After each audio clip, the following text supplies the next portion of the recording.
Welcome to the Coffee with Karen podcast, a weekly chat show discussing everything from holistic health to current affairs from a mental, physical and spiritual perspective. Get your weekly cup of positivity with a sprinkling of woo-woo.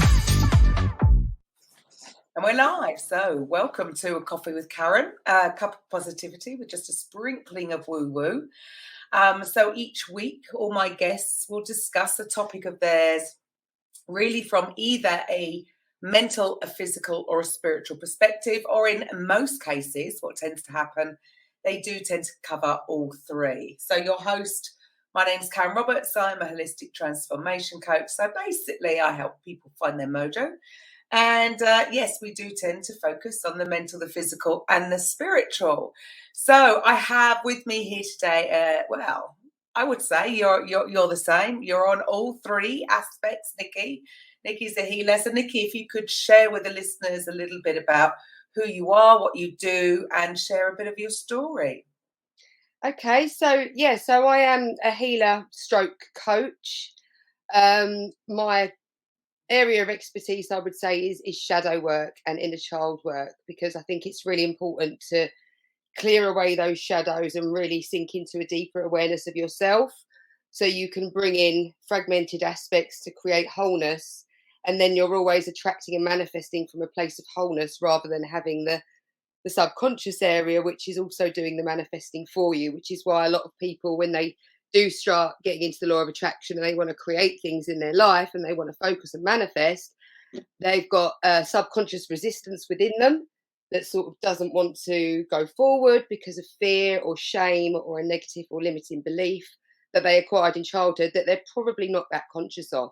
So my job is to take people and to basically get them to sink into a deeper awareness of themselves, and make sure that they are basically cleaning out the closet so that they are whole and able to raise their vibrations so they can attract better experiences in life.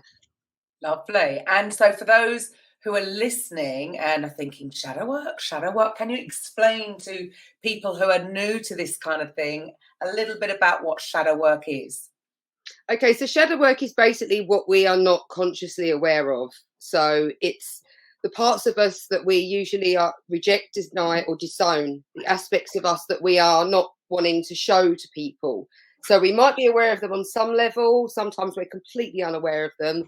But they do run the program in our minds, and that's the image we project out and are also attracting from. So if you were shamed as a child for certain things, such as if when you were a toddler and you had you threw a tantrum and your parents shamed you for that behavior, in order for you to get close to the parent, what actually happens is this form of fragmentation within yourself. So, and it's not done consciously, of course. It's a 3-year-old, for example, but what happens is they think, this response is getting such a negative response from mum, so I'm going to turn away against myself, this aspect of the anger, and I'm going to push it down into the shadow, and I'm not going to consciously be aware of it in order for me to get closer to mum. So they bury it. And I found this was a thing with me. I found like I was attracting relationships where men were quite angry and volatile. And I couldn't understand it because I thought, I'm really calm. I identified with being someone that's really calm and placid. And it wasn't until I had my daughter when I was being triggered quite a lot. And it just brought this anger out in me. And I had to go, oh my gosh, here's the anger. I've been rejecting and denying this pretty much all my life. And here it is in front of me. So shadow work is about looking at that and sitting with it. So in the case of what I did that time when I was really triggered by my little girl, I went home and I sat with it and I was like, okay, I want to see what this looks like. So I did a visualization process where I wanted to see my anger and I wanted to get to know it. I wanted to understand its needs, its wants, its feelings.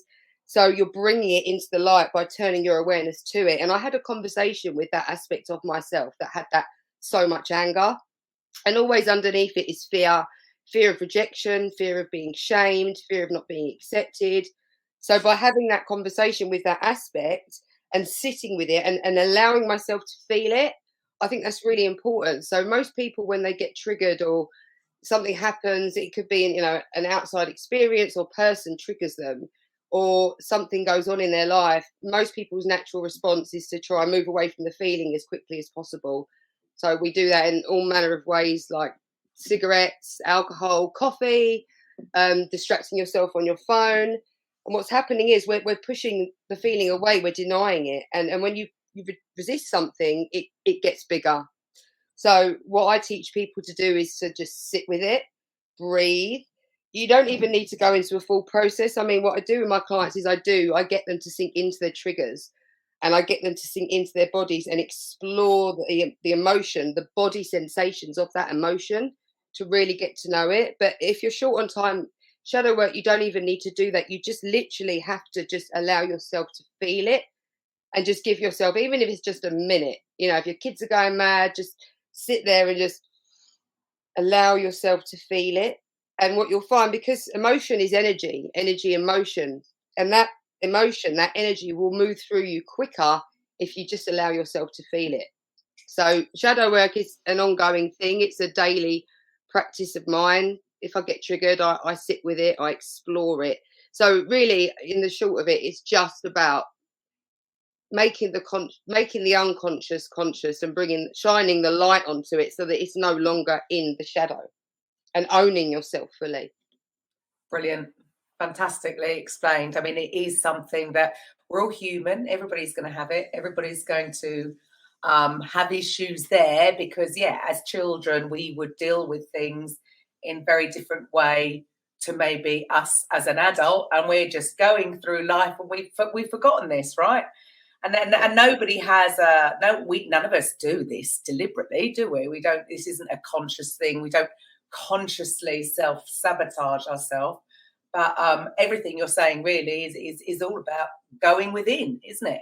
And there you go. You've got the answers to pretty much all your problems, really, because it's isn't it interesting that the majority of our lives is being run on this sort of autopilot from past experiences, which could go back to when we were 3 years old.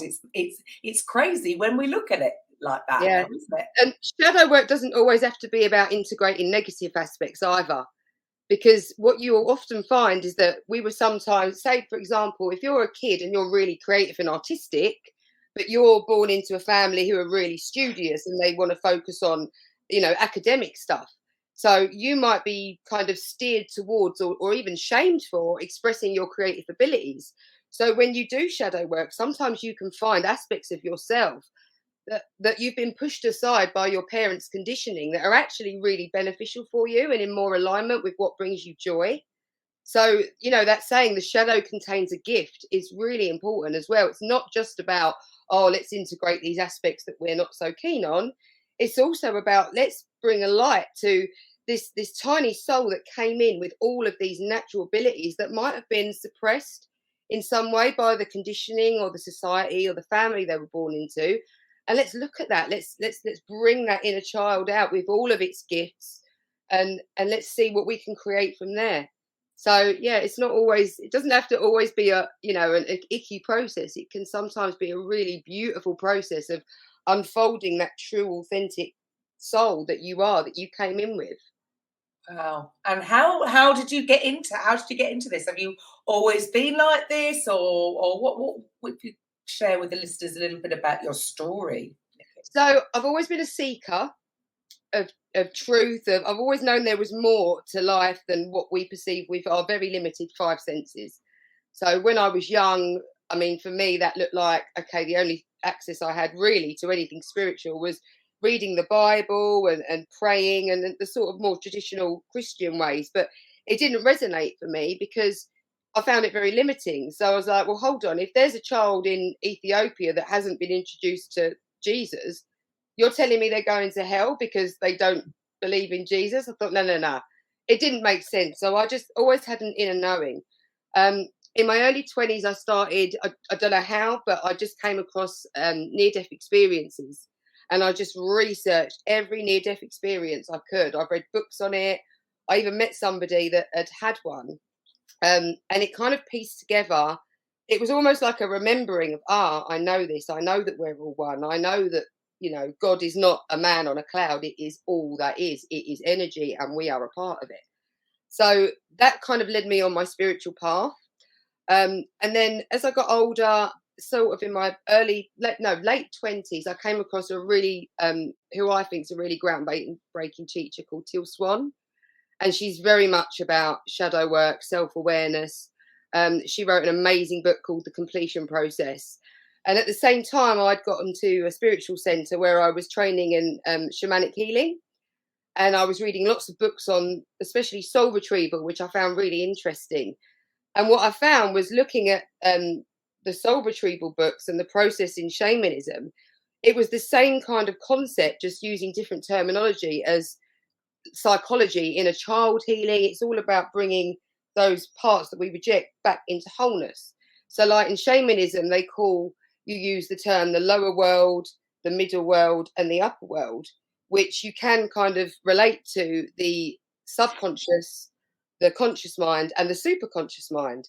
So I found it really interesting, just tying everything together. So that's kind of how I got into it. And I was using these processes in my own life, you know, rather than reaching for a cigarette or a cup of coffee or even a glass of wine. I was sitting with myself, and I just found myself becoming more and more peaceful, and also combining this with meditation and just being more aware of the thoughts I'm thinking, and especially judgments that I make throughout the day of other people and myself.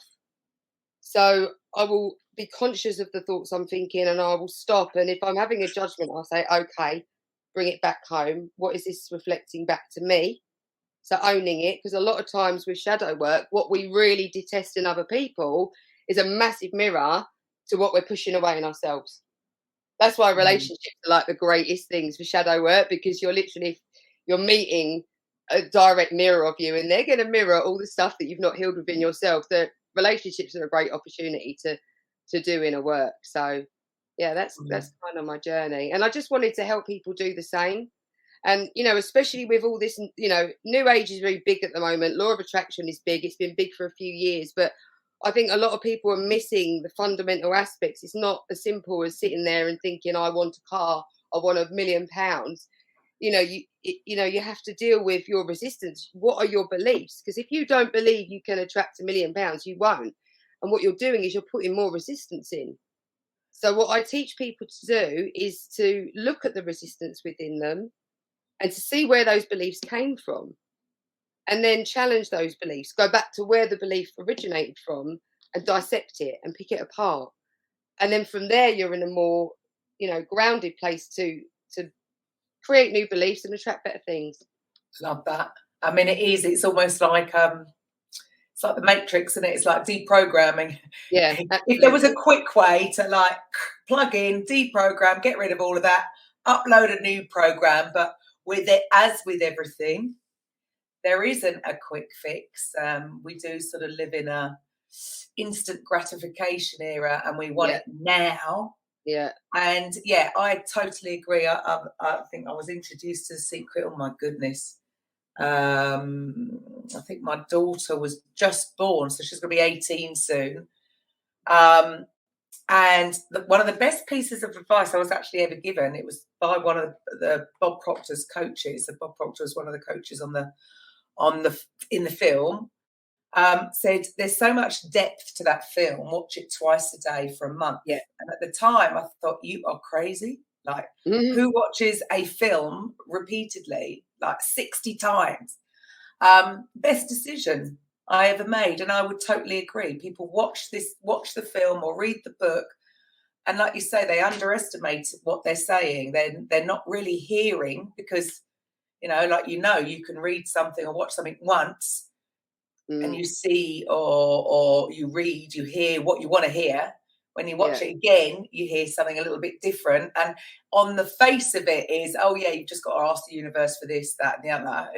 But actually, it doesn't even. It is trying to explain it. It's just that people are hearing the superficial, the surface level instructions, and it is about the feeling place, isn't it? It's not about actually thoughts.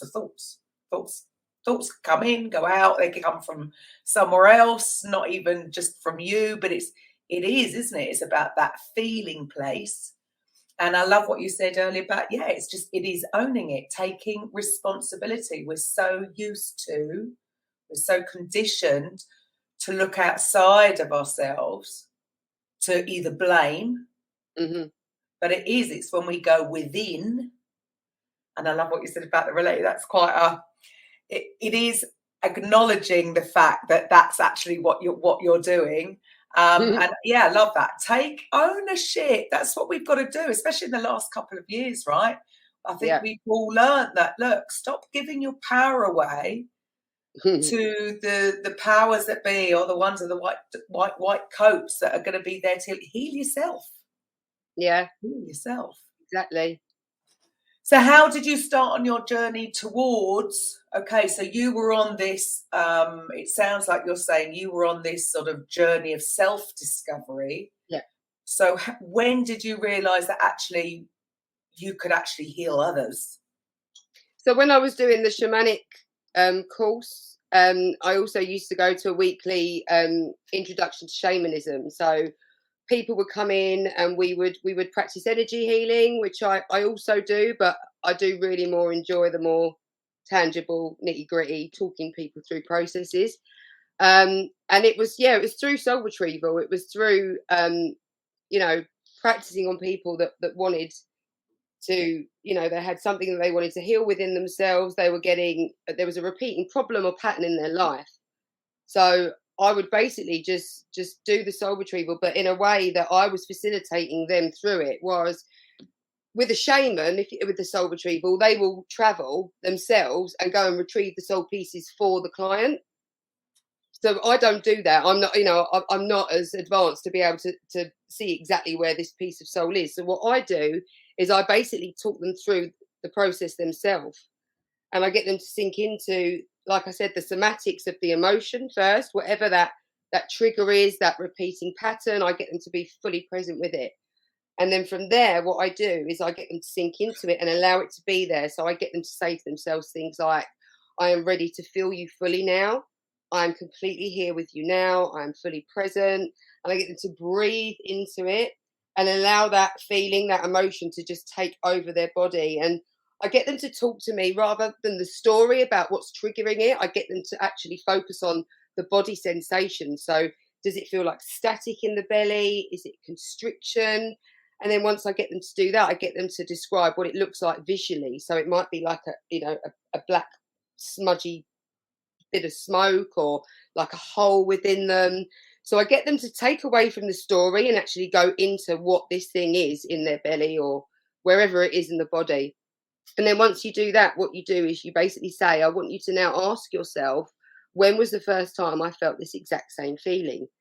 And then what you'll find is a memory or an emotion or a feeling will surface, and it will just give them something that they can then explore. And then they can delve into that. And it's usually a childhood memory, usually before the age of 8. Some people I've taken back to the womb. There's so much that goes on in our gestation process that we're just not aware of, because we are absorbing all of our mum's emotions, everything that's going on outside. And so we're taking that all in. So a lot of people I have taken back to the womb. And basically I get people to reparent themselves. So I get them to basically give that child or baby all the love and everything they wanted to hear as that child or the baby. I get them to give it to themselves. But before I do that, I validate the emotion of that child before we do that. Before we start changing anything or rectifying it, I get them to acknowledge that they are in pain, and it's okay. It's okay to feel these negative emotions, because the situation that you are experiencing is not very pleasant for you, and that's okay. It's okay to feel. So once we've done that, we can then go about changing the memory, reparenting the child, and then from there we then call back any fragmented aspects that might have disappeared off into the cosmos or wherever. So we can bring them back and deal with one child, and from there we can take them to the healing space, get them to merge with the adult eventually, and that's you've integrated another piece. But there's so many layers to it. What I find is once you start doing this process, the universe goes, okay, here's another aspect that you need to integrate. Oh, I can So imagine. don't be like, no, I start on this story, this journey, and it's not a one and done kind of thing. You're constantly healing yourself in layers. It's like a process of putting yourself back together again. Right. But the better it gets, the better it gets. So obviously, the more healed you get, the better and more grounded you feel, the more whole you are, the better you can attract better experiences. You're not attracting the loser guys anymore. You find your life transforming as you go along, because that's what's happened to me. It makes so much sense because, like people sort of, I think, view this whole thing in the negative. I think, well, none of us do this deliberately. It's not because we're bad people if we're attracting bad things. It's because of things like this. It's that going back to that feeling place, how you felt at that time. It doesn't make you a bad person. All these bad things, why do bad things happen to good people? Well, it's got nothing to do with that. When people realise, I mean, I don't know about you. You actually said this earlier, that I think more and more people are coming into this way of thinking now. Probably in the last 20 years since the sort of secrets come out, I think it has brought it to the mainstream. But people are misunderstanding it, and they can't understand, well, that makes them a bad person. No, it's a negative feeling is a negative feeling. That could come from the perpetrator or the victim. It's two together, right? So that whole feeling place, yes, of course, it makes sense. It makes total sense. People can understand it with I don't know, you talk about a radio, I'll say, in this room you could imagine if you could hear it all, it would sound awful, all the different radio stations on at the same time. They're in this room, I turn the radio on, I'm not bringing one into the room, they're all here, I'm just tuning into it.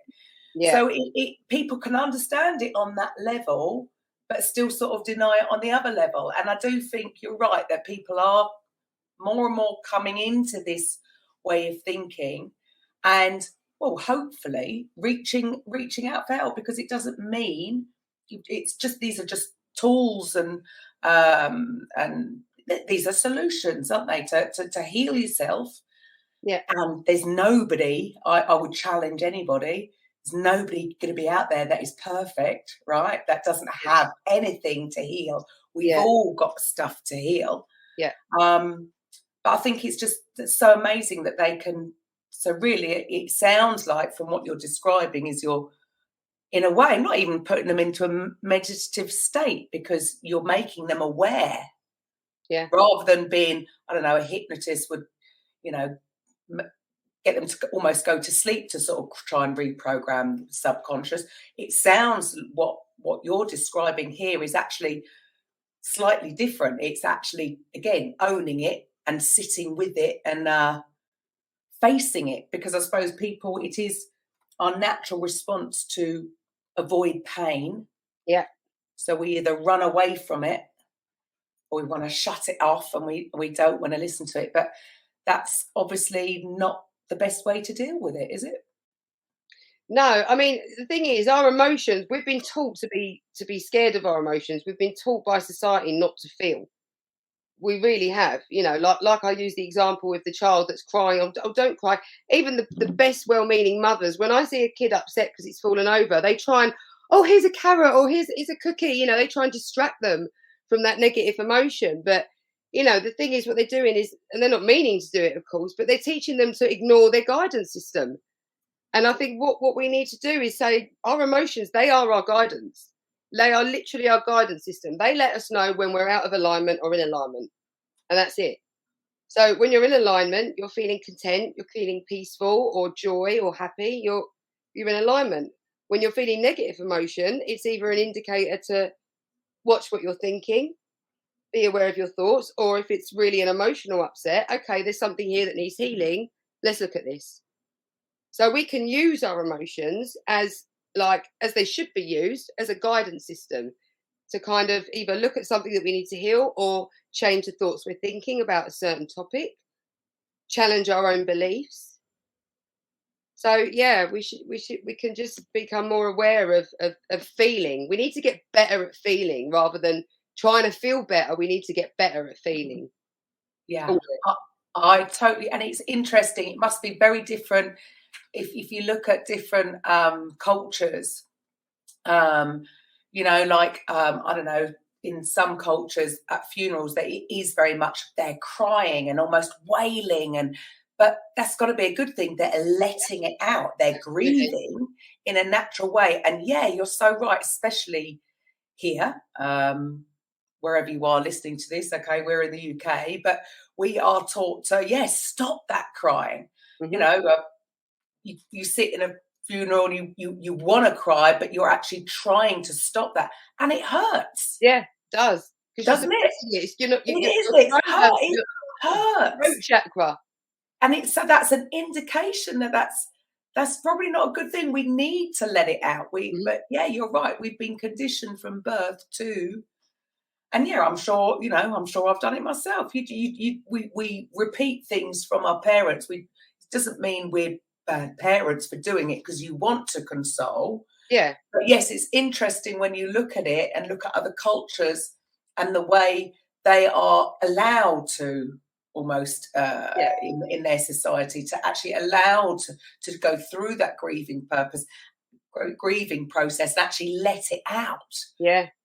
It's okay to cry. I also think that holding on to emotions is one of the causes of manifesting diseases in the body, because when you're holding on to trauma and you're keeping it in, you're repressing it, your body will speak to you through disease, dis-ease. It's dis-ease in the body. So, you know, it's to benefit your overall health, you know, you've got to start getting present and allowing yourself to express everything that you're feeling, because otherwise you store it in your body. 100%. And again, sort of, I suppose what this show is about is the mental, the physical, spiritual. It is all one. I mean, even I'm probably adding to the issue because I am separating it, but it is to try and bring people into. It's all the same, whether you believe it or not. Yeah. Whether you believe in the woo-woo or not, it's there. I'm trying to veer people now a little bit more into. They've had it for about a year with my sprinkling of woo-woo. Now we're trying to, because it's all one. It's all one and the same. All has to manifest through you, right? And 100%, I agree. I think a lot. Disease is. If you were to retrace it back, there's just going to be some link. I'm sure we all know people that totally suppress feelings, and then they get ill, and you think, oh no, what caused? I can see what caused that. Exactly. And again, it doesn't mean they're bad. It's just that they're trying to deal. I suppose we're all trying to get by as best we can with the information that we have available. And this is the sad thing, is that this information isn't as widely available, which is fantastic. Why people like yourself are bringing it to the forefront of people to allow them to realize that there is help out there, and they can help heal themselves. Yeah. I mean, at the moment, I'm training in rapid transformational therapy, which is a form of hypnosis developed by Marissa Peer. And the reason I've decided to train in that is because I wanted to reach more mainstream people. So not everyone is going to know, you know, shamanic healing or soul retrieval. That might sound too woo to most people. So the RTT, and again, it's based on the same kind of concepts. You're doing, you know, inner child healing, and you're changing the memory and you're reparenting, but you're doing it in a different way. So you're counting them back down steps, and then you're getting them to basically, what was the trigger for this core wound? What was when did when did you first feel this thing? So it's same principles in a different technique, and it's amazing. Her technique is actually just phenomenal, really. It's so simple. And so I think that's a good thing, because that's going to reach more people, because you are dealing, it's not so woo-woo in your soul fragments. It's more, you know, for other people that are more mainstream, you're dealing with more memories, and they can get their head around it a little bit more. Right. You know what I mean? So it's that introduction, isn't it? It's that midway. Like you say, for some people, hearing you talking about soul retrieval might sound a little bit too far out there for them at that time. Yeah, exactly. However, if they come to you for the RTT and, you know, notice the change, they're more likely to maybe come back and maybe go a little bit deeper onto some of the other things that you're doing. I think it's amazing what you're doing, and yeah, for people out there who are thinking, oh, it's a bit odd. Yeah, it is what it is. The laws of the universe are the laws of the universe. So you either might want to learn how to work with it rather than be run by it. Really, I suppose it's all, again, it's about, we do have choice, so we do have the power within us to actually create, whereas most people are just being run by autopilot and they're just reacting. Yeah. And this is the thing, it's so important. Like, I've got, you know, I what I've done is I've basically brainwashed myself. Like, I will repeat affirmations, you know, when I do my meditation, because the external world, the society we are in, has done a really good job of brainwashing people to believe that they are powerless, to believe they have to listen to an authority figure to dictate their life. That, you know, we're so programmed from the minute we're born. So, you know, a lot of the work that I do is about unprogramming yourself from all of the external programs that, you know, we're not taught how powerful we are. In school, we're only taught to kind of, you know, memorize and regurgitate facts, and that's how they measure intelligence. Like, that whole system needs to change. And I know a lot of people that are at the moment really doing amazing work to basically change and reform the education system, which I think is fantastic. It's going to have so many benefits because we really do need to. We've just been so suppressed and we've had information held from us, which is why people find this stuff so, you know, it's unfamiliar, because for a reason they've deliberately kept that stuff from us, because they want us to be customers going to the pharmaceuticals, taking medicine to heal the symptom and doesn't do anything for the root cause. So, you know, they don't want us to know that how powerful our minds are. Our minds are so powerful. Like, we can create disease, we can heal disease, all up here. Simple as that. And so, yeah, I think it's so important to try and bring that information to more people and teach people, to empower them, to give them sovereignty over their bodies, their whole life. You know, you can change your life. I mean, I changed mine by changing the thoughts that you think and the pictures you make in your head. You can totally change your whole life.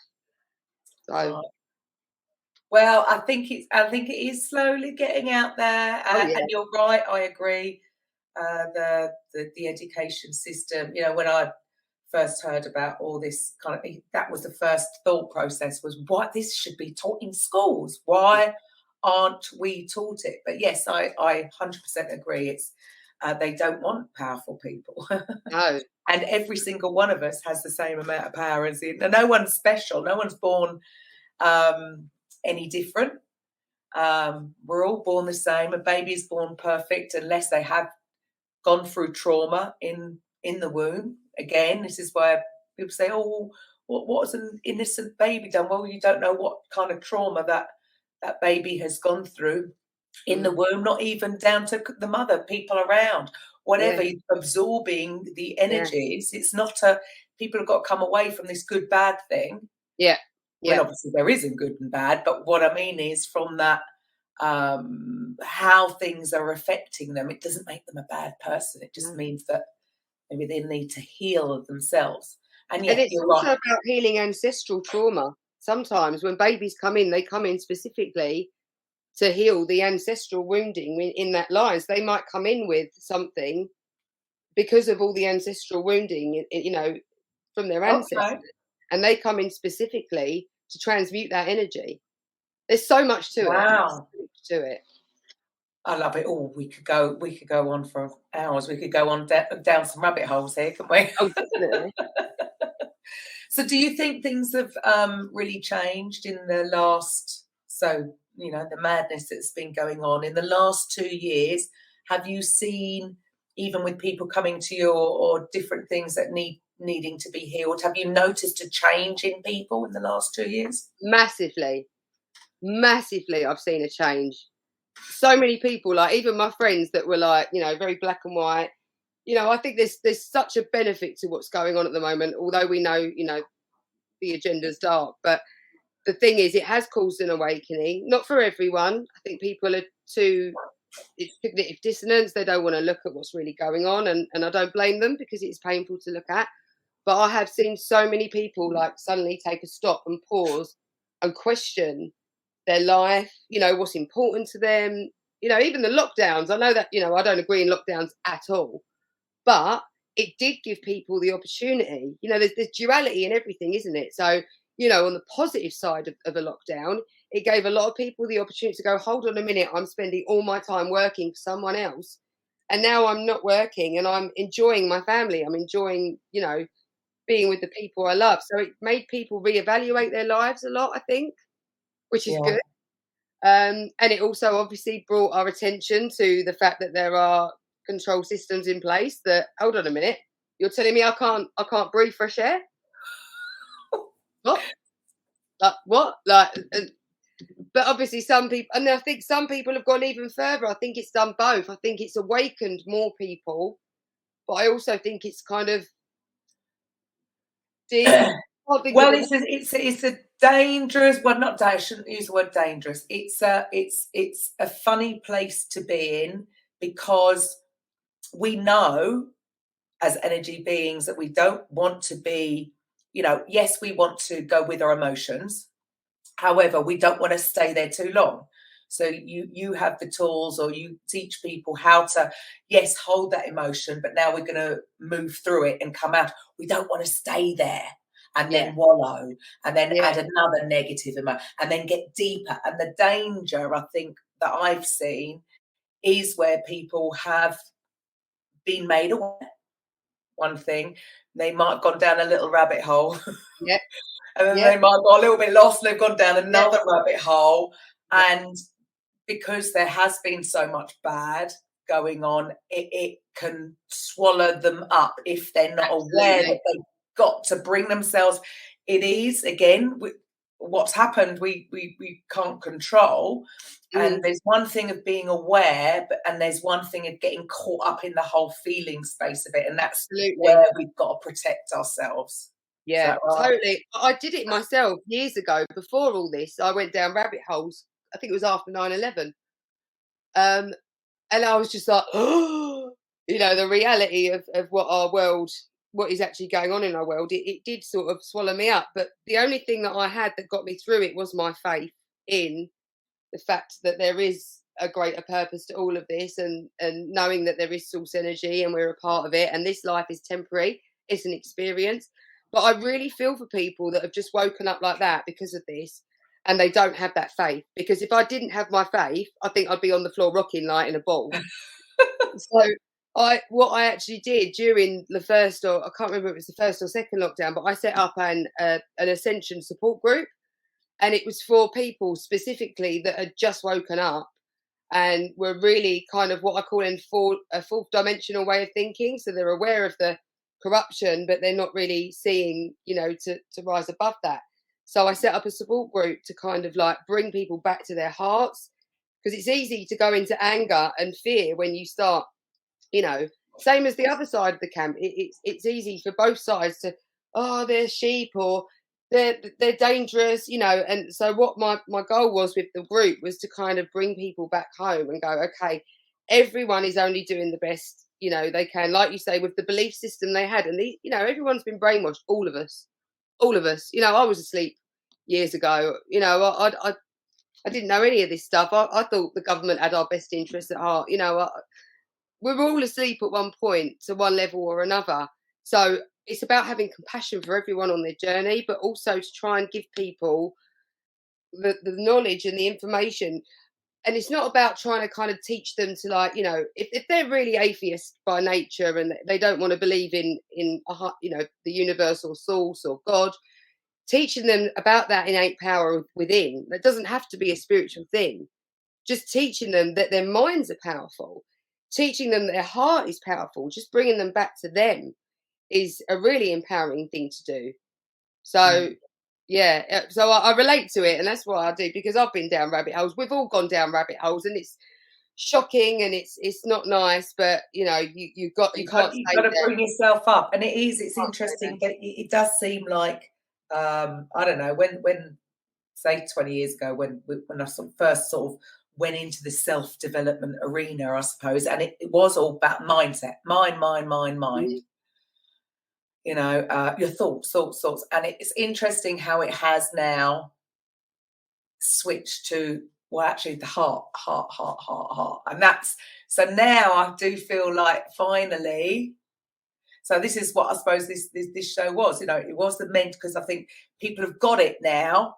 The mainstream have accepted that the mental affects the physical. I think we're there. We weren't, were we? We were still, they weren't going to, mental health. The whole thing was woo back then, wasn't it?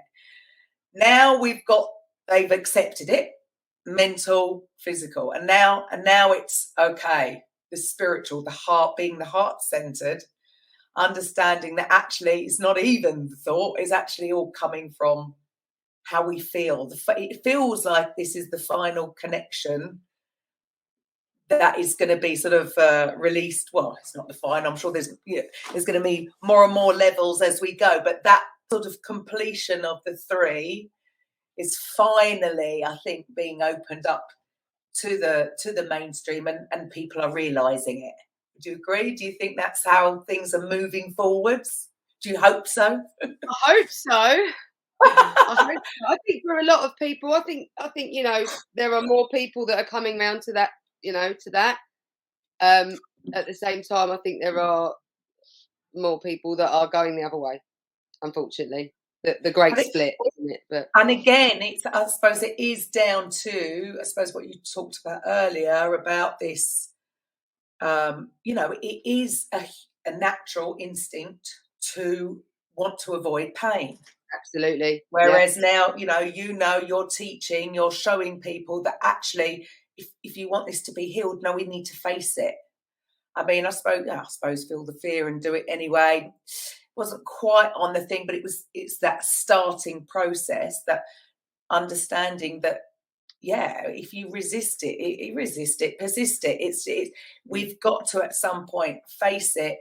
I love that. I love what you're doing to get people to, own it, stay with it, because yes, instant reaction is run. This is scary. I don't like this, because it's an uncomfortable feeling. Nobody wants that. Yeah. But realizing we've got to go through it. Yeah, it's the same as what's going on in the external. And this is the thing. I think what's going on at the moment is a collective dark night of the soul for humanity. And I think a lot of what we're seeing on the external is an absolute mirror to what's going on internally. So, if we've got this controlling parent running our life, in our programming, and that we've learned from beliefs when we were a child, the biggest shadow is now coming up and saying, oh, look, we've got these governments dictating our every move. So it's like, hang on a minute, we're now seeing, because we are going through an ascension process, we are now seeing everything that's been hidden away, running in the background, not too obvious, same as what's going on in our minds. It's like, boom, here you go. There's all the control systems. They're mirroring your beliefs about yourself and your limitations. They're mirroring them. They're here for you to look at. So it's a huge opportunity to wake up and go, oh, I don't like what I'm seeing on the outside, but there's not a lot I can do about this. There's definitely something I can do about this. Where am I restricting myself? Where am I, not allowing myself to go for what I want because of programming that told me I wasn't worth it? Do you know what I'm saying? Where am I limiting myself in my freedom, and where have those beliefs come from? And I really think that if we do heal what's all of these limiting beliefs, and we look at them and challenge them, we will see a better world externally. 100% go without saying. I mean, what you're saying about the we know that the education system needs a shake up, and funny enough, I've just interviewed a couple that are doing their own, creating their own thing, and it is around, they're doing gong therapy and meditation with the kids, and we know that if if this generation were brought up, you know, and I think more people are getting into the, maybe they're not calling it meditation, but it's the mindfulness. It's being called mindful. You know, it's a start. It's a starting place, isn't it? So for these kids to actually grow up from that place, it could actually, the whole thing could be changed, couldn't it? In one generation. Done. Yeah. Dealt with. Yeah. It's actually so simple. The solution seems so simple, but we, collective, overcomplicate the whole thing. But actually it would be as simple as that.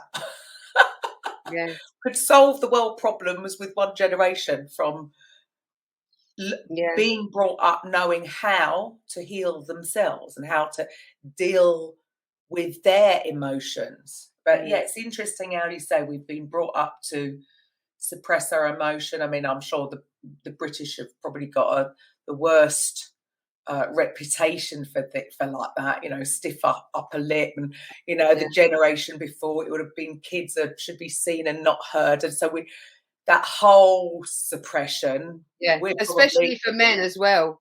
Yes, especially for men, which is why you see higher suicide rates in men. Well, you know, I think this has brought it out, hasn't it? It's the men have been suffering more so than the women, maybe because us or release. No. So, you know, I know a lot of really amazing people that do men's circles, which I think are amazing because it gives them an opportunity to drop their barriers and just be real and share their feelings rather than go down the pub and like laugh at the football scores or like check out a bird in a skirt. You know, they're actually getting real and honest with their feelings and being vulnerable and seeing that actually it's okay to be vulnerable because we're all going through it. And I think that's so healthy. And I think that will really, you're going to see a big increase in those kind of things going forward as we do move through the next years. I think because you're going to have to, because people are cracking under the pressure. So absolutely. And that is the one thing that doesn't seem to be spoken of. Obviously, I know we've been here in the UK, we've been out of lockdown for a while. Obviously, other countries haven't. But yes, when we were in lockdown, definitely it is, you know, for a while, it'd be sort of friends, maybe not people I directly know, but friends of friends who were just seeing it all the time, sort of that 50 age male, just really obviously struggling with this so much. I suppose us women, maybe it is we've got more accustomed to going to a gym in the day or doing yoga, and we've been more conditioned. We talk to each other. We share our feelings. Men don't really, and a lot of men do, obviously, but you know, most men don't really sit down and talk about how they're feeling with each other. Women, that's quite commonplace. So I think that's really important to like encourage men to open up more and let them know that actually there's massive strength in vulnerability, huge strength in vulnerability. You don't have to have it all together. No one does. No.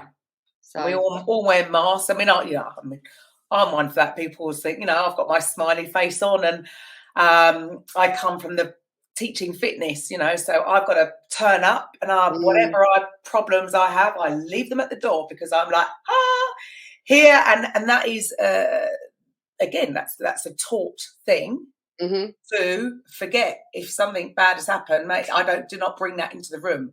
I'm and it has been a positive thing. However, I'm more than aware there's some negative effects from doing that has affected myself, because we can all wear a mask, and on the face of it, I'm always the happy, smiley person. There's nothing going wrong with me. I'm the strong one. Yeah, but I relate to that. Because I can say this till the cows come home, but when it comes to myself, I know I'm getting better at it, but for a long time, like I really, really held on to. I didn't want to ever let anyone see me in pain ever. No, because I found it embarrassing. Like I actually found it embarrassing. Like it's mental, and it's because of the conditioning. You know, like don't cry, and it comes from there. So you know. But it's a sign of weakness. It's a sign of weakness. No, I'm strong. To be, but it's not. It's the opposite is so true. And actually, when you are vulnerable with people and you do say, actually, no, I'm not feeling good, and I don't need any advice, I just want you to sit with me and just give me a cuddle or whatever it is, and just acknowledge it. Like, and just having that support, someone to hold that space for you, you'll move through it quicker because you're not doing it on your own. And There's a meme that I see recently and I loved it. I shared it, and it was something about don't hide your pain, blah, blah, blah. It's unfair we laughed together, but you cried alone. And I thought, wow, that is so true. Like the amount of times I used to just shut the door and just completely break down. And I would never dream of like doing that in front of, maybe my best friend, but not majority of people, because again, I've been conditioned to see it as a sign of weakness. So yes. yeah. So do you think things are changing? Do you think people are understanding this a little bit more? I mean, sometimes, like you say, sometimes that's all you want. You don't want even somebody to come along and fix it. Mm-hmm. Some people, and I know I'm a bit for that, I'll admit. I am as well. Because then I want to come and fix things. Yeah. And actually, all they might need is just for you to be there and support it. Present. So it's interesting how the different natural ways of being that have come from obviously conditioning. And again, I suppose that's going back to the mother and daughter, wanting to stop the crying rather than allowing it. It would be the same with people coming to upset because you want to be able to fix it and make it all right. Whereas I suppose what I'm getting from our conversation today is what you're saying is it's okay to just be and allow that emotion. The quicker I suppose you do accept it, the quicker it's going to pass. Yeah, because it's not permanent. 100%. Yeah, it's going to come in, but the more we try to fix it, or try to stop it, again, it's that resistance. So I suppose that's probably what I've personally taken from this conversation today is for everybody out there to it's you're okay. It's okay to feel. There you go. That sums it up nicely. It's okay to feel. And that can be, there you go, the whole scale of feelings. It's okay. All of it. Yeah. All of it's okay. Maybe don't stay down there too long if you're if you're down. You won't if you allow yourself to feel it, because it will naturally move through you. That's the point. There you go. Depression is when you're constantly pushing it away, and the thoughts, they just keep looping because you're not really allowing yourself to feel it. Deal with it. Yeah, love this. Love that. So for you, Nicky, so what would you say your main thing is? If people out there that are listening that are struggling with anything, for one, how would they get in touch with you, and give us a range of the things you would offer people? So I do either healing packages or coaching packages. And I basically, when I say that, they're kind of intertwined with the two. Some people might come to me just because they've got, an issue, like something that they need a soul retrieval with, whether it's depression or anxiety, and they're not even looking to, start coaching or manifesting anything like that. They just want to feel better. So for them, I would do what I call the soul retrieval process. What we talked about earlier, I would do that process with them. I can do that online, or I can do it in person. So I absolutely love all of the things that you have to offer, Nicky, and I find it really fascinating. I know a lot of the coaches that I have on this show have ended up doing what they're doing because they've gone through a bit of a self-healing in the beginning. So I'm so happy for you that you've been able to change your whole life and you're currently living in more joy and abundance than you ever thought possible. And this is just really a reminder to anybody out there who's listening that that is available to absolutely everybody.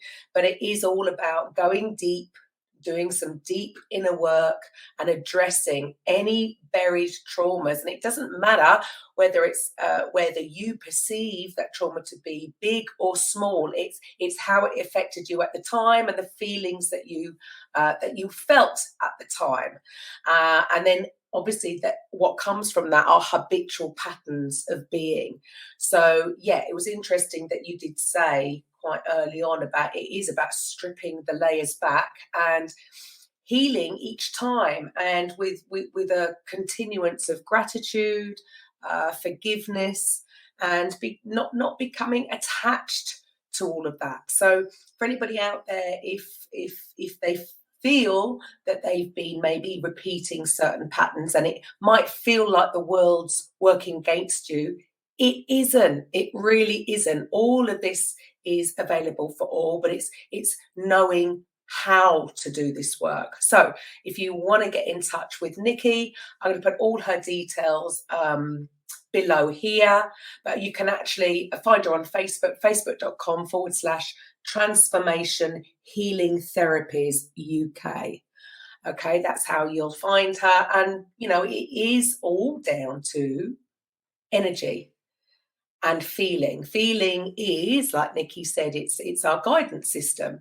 So, you know, as you raise your frequency, because at the end of the day, the feelings, the good feelings are all on a higher frequency. The sort of, you know, depression, anxiety, doubt, they are all lower frequencies. So at the end of the day, the universe will match you to an experience that triggers you, right, with the same feeling. So this is why it is so important to look back, find the issues that have been problematic over the years, and it could stem from one event, could stem from a few events, and actually go within, like Nicky said, and actually feel that. And I love the way Nicky describes this, and she will actually take you through it, because I would have thought it's quite a difficult thing to do yourself. So get in touch with Nicky. She can actually take you through the process of dealing with this and just holding on to that feeling and facing it and not being afraid of it. And so that you can live the life that you guys want. You can manifest what it is, whatever you want. So I love it. So Nicky, thank you so much for your time. It's been an absolute pleasure. I think I'd like to have you on again. We could probably go down another rabbit hole, I reckon. So to the listeners, thank you for listening. This has definitely gone on a little bit more to the woo-woo side, although what Nicky's going to be doing with regards to the RTT, rapid transformation technique, which is sort of, I suppose, a side hustle to hypnotism, Marissa Peer, that does have amazing results too. Maybe not quite so woo-woo, more within the mental perspective. But I know Nicky is going to be doing that soon as well. So please get in touch with her. For the rest of you, thank you for listening. And I will be back next week with a Coffee with Karen. Thanks for listening. Bye. Welcome to the Coffee with Karen podcast, a weekly chat show discussing everything from holistic health to current affairs from a mental, physical, and spiritual perspective. Get your weekly cup of positivity with a sprinkling of woo-woo.